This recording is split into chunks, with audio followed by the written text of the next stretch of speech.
Hello everyone, welcome back to my channel. ANM GNM 2025 exam কিন্তু date published মোটামুটি tentative ধরেই রাখো যে ওই ডেটেই হয়ে যাবে। সো ওই ডেটটাকেই তোমার ফিক্স করে কিন্তু পড়াশোনা শুরু করে দাও। যাই হোক, তো আজকে হচ্ছে আমি যে এএনএম জিএনএম 2025 এক্সাম হবে সেই এক্সামের ফর্ম ফিল আপ কবে থেকে হবে, তারপরে কোশ্চিন প্যাটার্ন প্লাস কোশ্চিন কীরকম হতে পারে, কাট অফ, এগুলো নিয়ে মোটামুটি একটা আলোচনা করব। তো প্রথম কথা হচ্ছে, তোমরা যেটা ভাবছো যে ডেট যদি পেছায়, ডেট পেছানোর কিন্তু সেরকম চান্স নেই বলেই চলে। যদিও বা পেছানো হয়, সেখানে ধরে রাখো যে হয়তো 1 উইক, কারণ জুনের শেষটা তো অলরেডি দেওয়াই আছে, 29 তারিখ মানে একদম শেষের দিকে। যদি পেছায় তাহলে হয়তো জুলাইয়ের ফার্স্ট উইক এরকম হতে পারে। তো ওই 1 সপ্তাহ 2 সপ্তাহ ওটাকে ম্যাটার না, তোমরা মোটামুটি ওই ডেটটাকেই ধরে এগিয়ে যাও। এবার হচ্ছে কোশ্চিন দেখো, এর আগের বছরের কোশ্চিন যেরকম হয়েছিল, যদি এই বছরও মানে 2025-এ সেম ওরকমই টাইপের বা ওই লেভেলেরই যদি কোশ্চিন হয়, সেক্ষেত্রে কিন্তু তোমাদের কাট অফটা কিন্তু আগেরবার যেরকম হাই হয়েছিল এবারও সেরকম বা তার থেকে বেশি হাই হওয়ার চান্স আছে। কারণ কোশ্চিন যত ইজি হবে, কাট অফ কিন্তু ততটা বেশি হবে।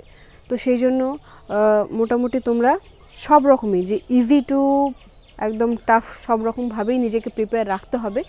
কারণ বলা যাবে না, তোমরা দেখেছো যে এর আগের বছর মানে 2023 সালে কোশ্চেন কিন্তু 24-এর থেকে অনেকটাই টাফ ছিল।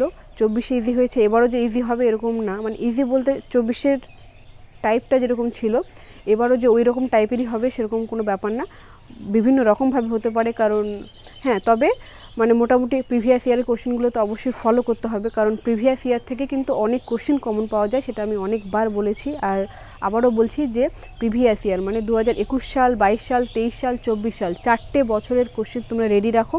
পড়াশোনার সঙ্গে সঙ্গে মোটামুটি এখন যারা হয়তো অনেকটা কভার করে নিয়েছো, তাদের ক্ষেত্রে পড়ার সঙ্গে সঙ্গে রিভিশনটা করতে হবে। আর যাদের হয়তো একদম শুরুই হয়নি, তাদের ক্ষেত্রে একটু টাফ, কারণ মাঝে আর মাত্র 3 মাস সময় পুরোটা কভার করা কিন্তু একটু হলেও প্রবলেমেরই আছে। যাই হোক, তবুও যতটা পারা যায়, যতটা বেশি কভার করা যায় ততটা করতে হবে, সেভাবে করো। আর কাট অফ নিয়ে এখন থেকে চিন্তা না করে আমার মনে হয় যে এখন আপাতত পড়াশোনার উপরই মানে বেশি মোটিভটা, তোমাদের টার্গেটটা রাখতে হবে। কারণ কাট অফ এটা পুরোপুরি ডিপেন্ড করবে কোশ্চিনের উপর। কোশ্চিন যেরকম হবে সেক্ষেত্রে তোমার হচ্ছে কতজন ফর্ম ফিল আপ করছে। দেখা গেল আগের বছর যতজন ফর্ম ফিল আপ করেছিল, এই বছর হয়তো তার থেকে আরও বেশি হচ্ছে বা কম হচ্ছে। তো এই কাট অফটা পুরোপুরি ডিপেন্ড করছে, ওটা অনেক কিছু ব্যাপারের উপর কাট অফটা আমরা মানে কিছুটা আইডিয়া করা যেতে পারে, কিন্তু এখনই কাট অফ নিয়ে কিছু বলা যাবে না। এখন মেন কথা হচ্ছে তোমাদের এই 3 মাসে কী করে তোমরা কমপ্লিট করবে, 3 মাসে কিভাবে টাইমটাকে ইউটিলাইজ করবে। হ্যাঁ, আর একটা কোশ্চিন যে অনেকেই জিজ্ঞাসা করছিলে যে সেলফ প্রিপারেশন আর হচ্ছে কোচিং। দেখো, সেলফ প্রিপারেশন আর কোচিংয়ের ব্যাপারটা হচ্ছে এটাই যে তুমি যদি সেলফ প্রিপারেশন করো তাহলে তোমাকে কিন্তু অনেকটা স্মার্ট হতে হবে। এবার স্মার্টনেসটা কেমন, প্রথমত কী পড়তে হবে, কিভাবে পড়তে হবে, তারপরে সেটাকে কিভাবে ইউটিলাইজ করতে হবে, এই জিনিসগুলো কিন্তু নিজেকে খুঁজতে হবে। মানে নিজেকে বলতে তুমি শুধু বই নিলে যে হ্যাঁ আমি এই বইটা নিলাম, পড়ে গেলাম, হয়ে গেল, এমন করলে কিন্তু হবে না। কারণ হচ্ছে এখানেই সেলফ প্রিপারেশন আর একটা কোচিংয়ে তুমি যদি নাও, এটা ডিফারেন্স হচ্ছে একটাই, যারা কোচিং করায় তারা বিভিন্ন রকমের ব্যাপারগুলো, যেমন একটা বই থেকে মানে বিভিন্ন বই থেকে পড়ানো, প্লাস বইয়ের সঙ্গে মক টেস্ট, তারপরে প্রিভিয়াস ইয়ার, এছাড়াও আরও বিভিন্ন রকমের ব্যাপার যেগুলো তারা কষ্ট করে তোমাদের দিচ্ছে। তোমরা একটা অ্যামাউন্ট প্রোভাইড করছো, যার ক্ষেত্রে তারা সব কিছু একসঙ্গে করে তোমাদের দিচ্ছে। এবার যখন তুমি সেলফ প্রিপারেশন করবে, তখন তোমাকে ওই কাজটা করতে হবে। তুমি হচ্ছে বই নিলে, ঠিক আছে, বই নিয়ে পড়াশোনা করলে ভালো কথা। পড়াশোনার পর সেখান থেকে তোমাকে এবার খুঁজতে হবে যে এই যে আমি পড়লাম, এই পড়ার মধ্যে আমাকে কোন টপিকগুলো আরও ভালো করে পড়া উচিত, প্লাস আমাকে মক টেস্ট তুমি কি সেই বই থেকেই শুধু মানে বইয়ের যে কোশ্চেনগুলো আছে সেগুলো করবে, না আরও ধরে নাও অনলাইন থেকে বলো, বিভিন্ন বই আছে যেখান থেকে মক টেস্ট করা, প্লাস যে প্রিভিয়াস ইয়ারের কোশ্চেন কীরকম হয়েছিল, কোন ইয়ারে কোন টাইপের কোন চ্যাপ্টার থেকে কোশ্চেন এসেছে, ওগুলোকে খুঁজে বের করা, সেই চ্যাপ্টারগুলোকে আরও ভালো করে কভার করা। তো এই জিনিসগুলো কিন্তু নিজেকে খাটতে হবে। এটাই সেলফ প্রিপারেশন আর হচ্ছে একটা কোচিংয়ের মধ্যে কিন্তু ডিফারেন্স। যদি তুমি সেলফ প্রিপারেশন করতে চাও তাহলে এই জিনিসগুলো তোমাকে স্মার্টলি হ্যান্ডেল করতে হবে। তাহলে সব কিছু আলোচনা করলাম। এবার ফর্ম ফিল আপটা দেখো, তোমাদের মোটামুটি